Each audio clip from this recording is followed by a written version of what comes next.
This is just that time of the day when the serotonin starts to set in. You know what it does? Makes you sleepy. So I hope we are all woken up. There was a wonderful presentation. Saw some really nice things. And I hope to show you some more of those nice things, right? So when we were talking about, when I was talking to Pupesh about what should we cover, and he wanted to know what do we do, and I was trying to tell him we're trying to do this futuristic thing. And so he said, why not talk about what's the future of the data scientist, right? So we talk about a lot of things, a lot of advances that are happening every day. So he said, okay, amongst the many different futures in the many parallel universes, we'll pick this one, which concerns us, and talk about it. So with that, I'll sort of take you a little bit into the future, yeah? So imagine this, right? 2050, you guys see all these science fiction movies, right? And imagine that the USS Enterprise is about to take off, right? On this galactic travel, we'll travel through the universe, discover new worlds, blah, blah. Now you have the responsibility to staff it, right? Who would you staff it with? Who all would you need? This is something that's going to happen over months. It's going to travel light years into different galaxies, different universes, right? How would you staff it?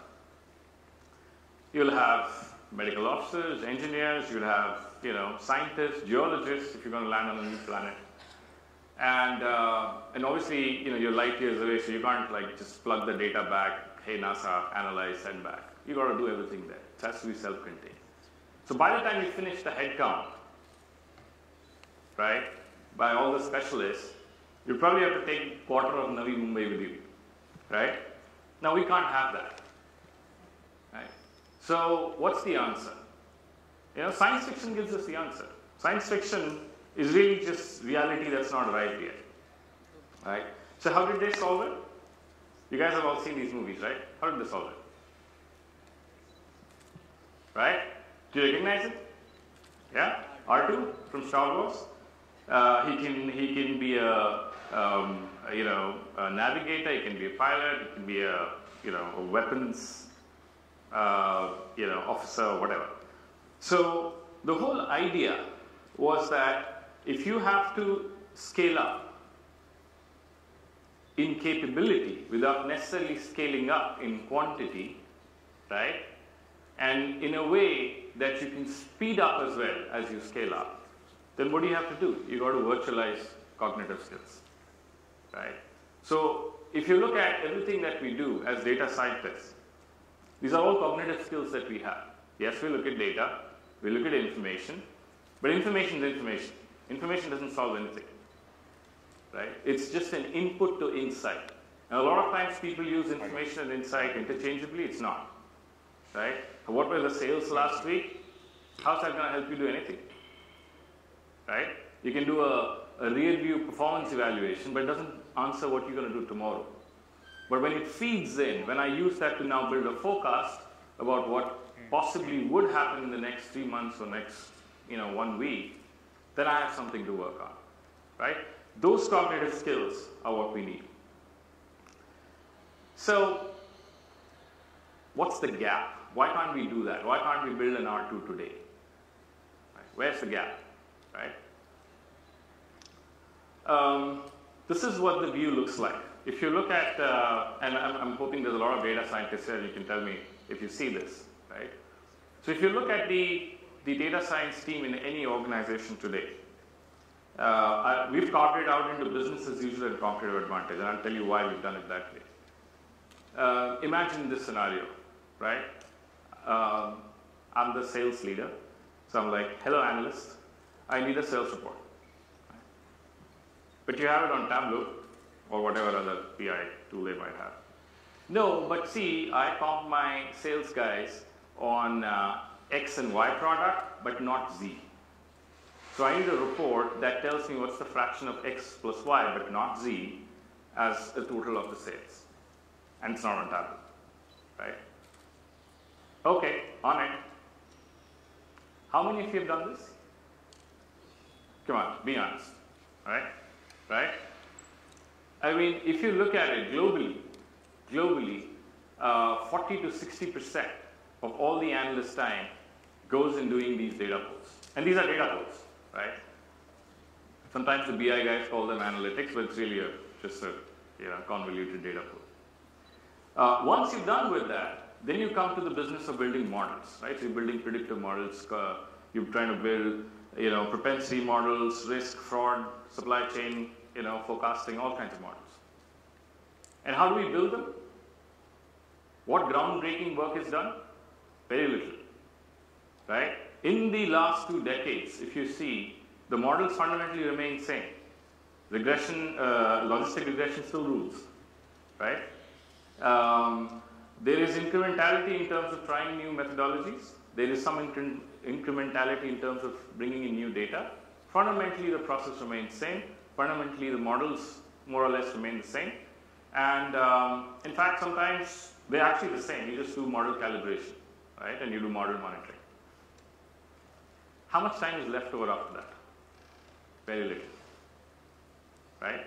Now, why am I not calling it competitive advantage? Why am I calling it business as usual? Because everybody is doing it. You look at any sector. If you are building those models, so is everybody else. Where's the competitive advantage? Competitive advantage comes from 2 things. It comes from speed. Can I do this much faster? Because then I have greater time to market, greater time to decision.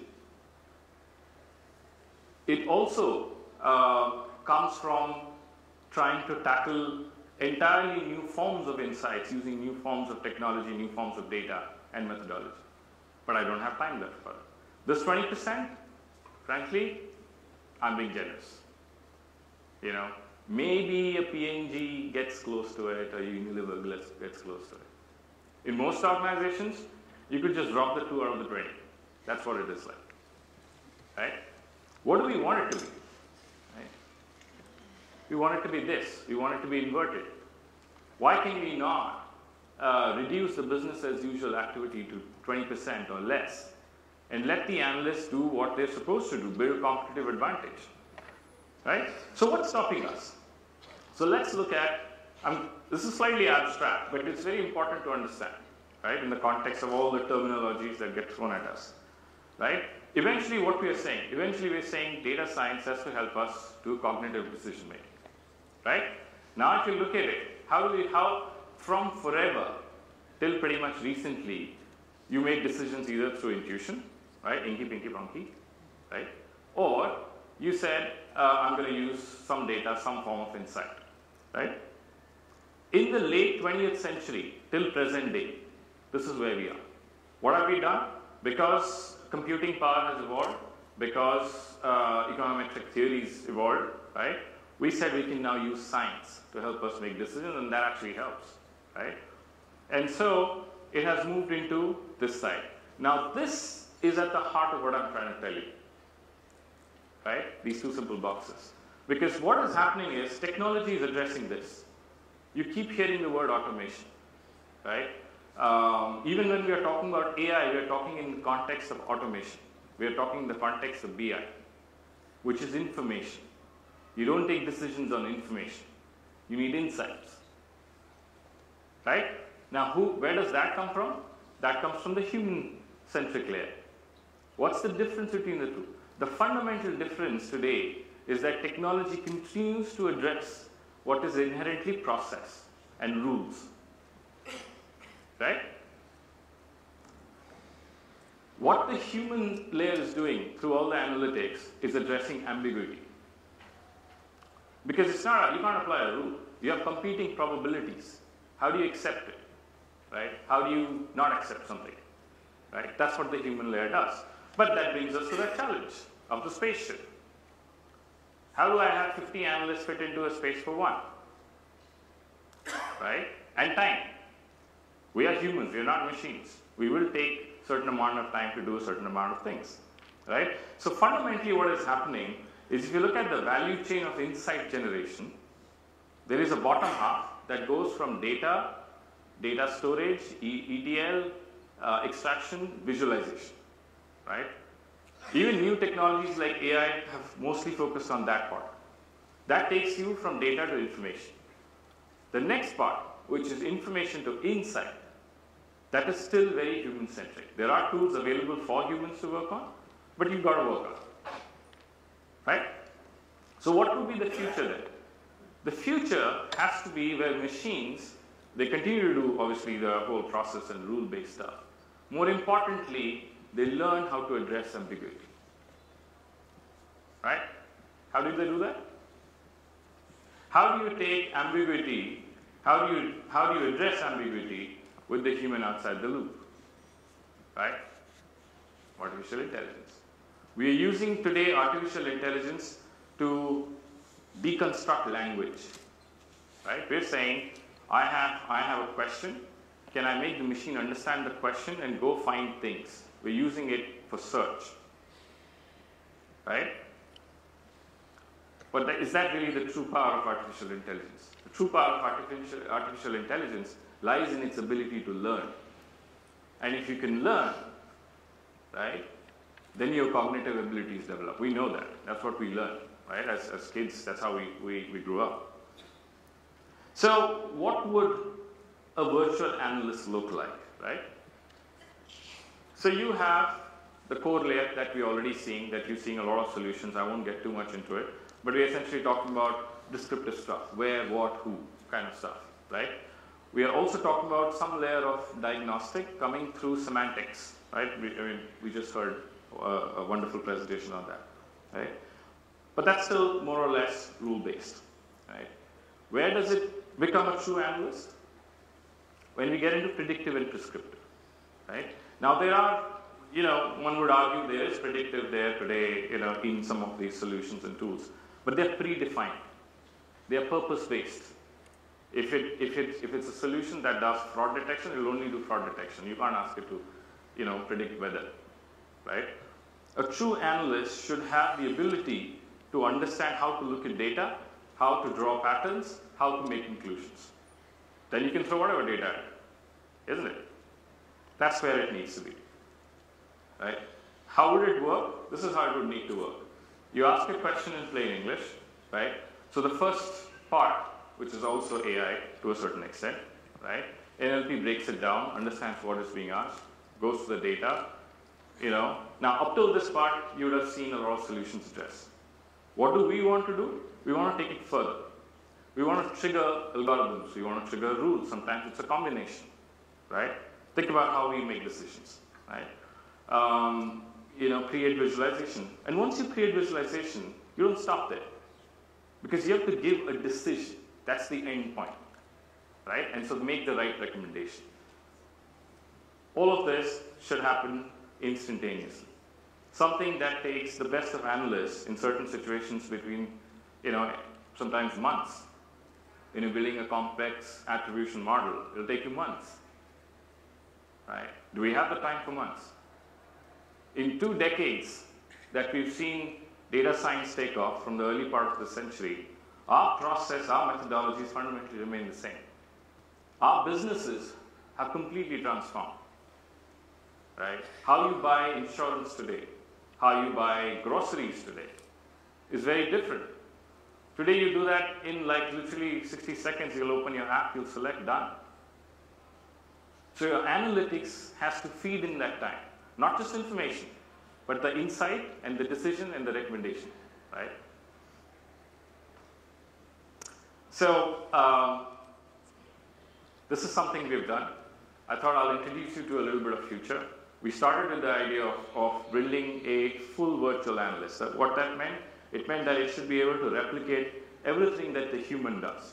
The idea was not to build another tool, because the tool is a trap. You invest in a tool, you have to invest in a human to operate the tool, right?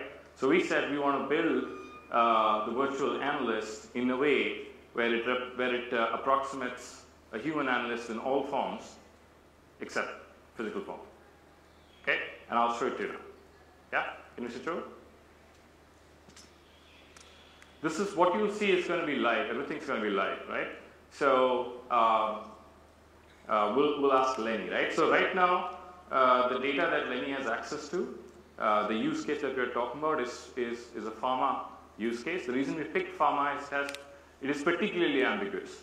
Because unlike other sectors, you can't really, quote unquote, talk to your customers, right? Or your decision makers, because it's regulated, right? So what do? You collect information from various sources. So you look at prescription data from IMS, you look at the disease state data from CDC. I'm talking about a US context because that's the data we have in here. But pretty much, you can take the same data from India and it will be the exact same thing. And you have market research data on brand tracks on how different drugs are sort of doing from a consumer standpoint. And so you have all this different information. Very different types of data needing very different analysis skills, typically worked on by multiple analysts. Typically about 4 to 5 analysts will work for 4 to 6 weeks each time. And this is done about 4 times a year by drug companies, right? This whole market intelligence exercise, right? So we're going to talk about that. So I'm going to ask Leni, assume I'm a brand manager and it's a diabetes drug that I want to launch, right? So I'm going to start with, can you tell me what's the US diabetic population?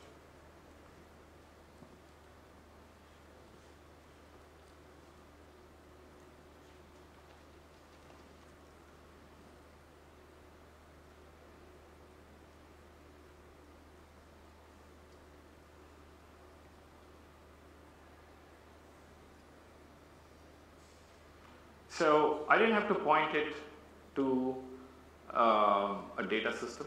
I didn't have to point it what to do, how to show me. I just had a question because that's how business operates. Anything more, business will not use.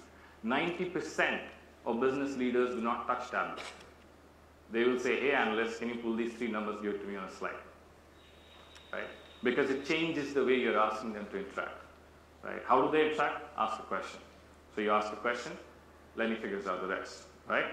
So let's just quickly see what it did. So can you just show it to me for some state, for California, let's say.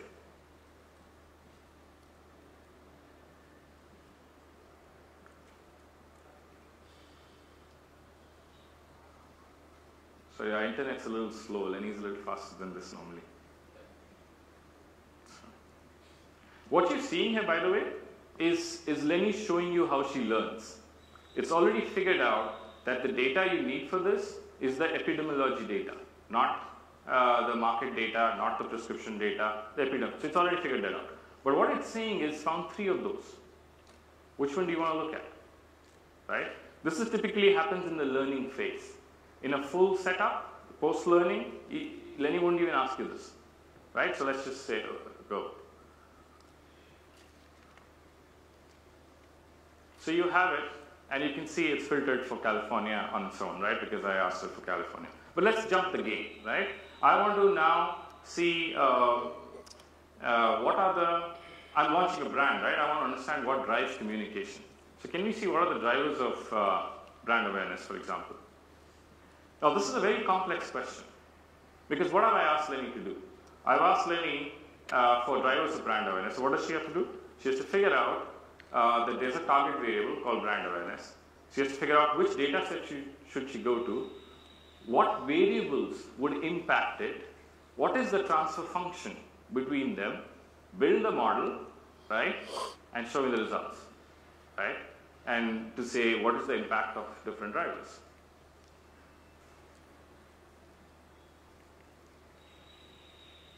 Sorry, internet. We can't get over basic challenges at times. Oh, there it is. So this is something that would take the average analyst about a week's time to do, right? And live. And we can ask Leni to do this for anything else as well. Once Leni learns how to do certain thing, right, you don't have to teach it for every single possible question. That's the beauty of it. One of the challenges we give ourselves with a lot of visualization software, right, is you still got to go build every single chart. Imagine the pain in that. By the way, anything that you see, any chart you see, 0 human intervention. No templates, nothing. Because this is a virtual analyst, we have taught her the same rules that you would teach a human analyst. Right? When you're trying to represent trend, show a line. When you're trying to do comparison, show bar. You know? And that's what Leni's learned. So it makes my ability to ask the number of questions limitless. Because I don't have to do additional work, right? Let's look at a future thing, right? I want to see what's going to be the US diabetic population in 2020. Now, forecasting, at least non-causal forecasting, is one of the simplest predictive scenarios. But even there are decisions analysts have to make, right? The analyst has to figure out which data set he has to hit, he or she, and then they have to figure out what algorithm. We have to look at data sufficiency conditions. Now, supposing you can apply 10 different algorithms, right? And you applied all 10, then you have to select the best model. Once you've selected the best model, it doesn't end there, right? Because if I'm going to go back and tell the business a result, it better be a stable result. So what would you do? You do an out-of-sample validation. Then you'll go show it, right? So here, for example, Leni's picked ARIMA because it's clearly 98% accuracy level, and that's what it's done. If I ask something else, it might pick another algorithm. Now, this is the part where we are building competitive advantage. Because what have we done here just now in the last 10 minutes or 5 minutes? We've just done about 3 to 4 months of an analyst work. 3 to 4 months of an analyst's life we just solved right now. Does that give us competitive advantage? Think about it, right? I'm going to end with one last thing. Does anybody know what's trending on Twitter today? Bipoles. Bipoles are trending. So imagine this, right? So we are in the middle of a communication exercise on Twitter, let's say, right? And we want to know what's happening right now. Not just see information, but insight.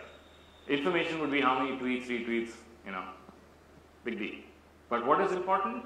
If I can identify key opinion leaders, right? Because that's who I can go to work on. So let's look. Can you ask it to tell us who are the key opinion leaders for #Bipole?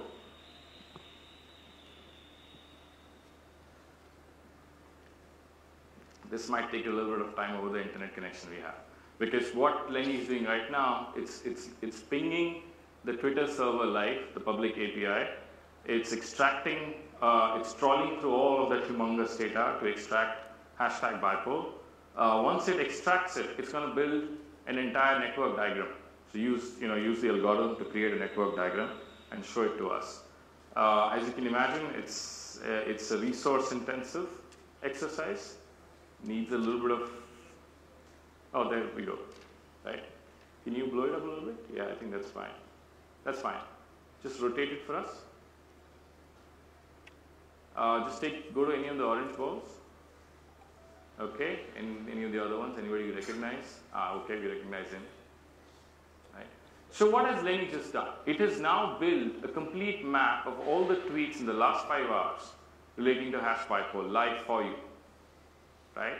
Not only that, it's amongst those networks, it's identified who are the key opinion leaders. Right? Now, if I am a person, who's just doing a campaign right now, imagine e-commerce.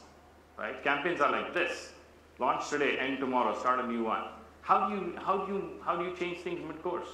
We're not talking months, weeks. We're talking hours. This is how.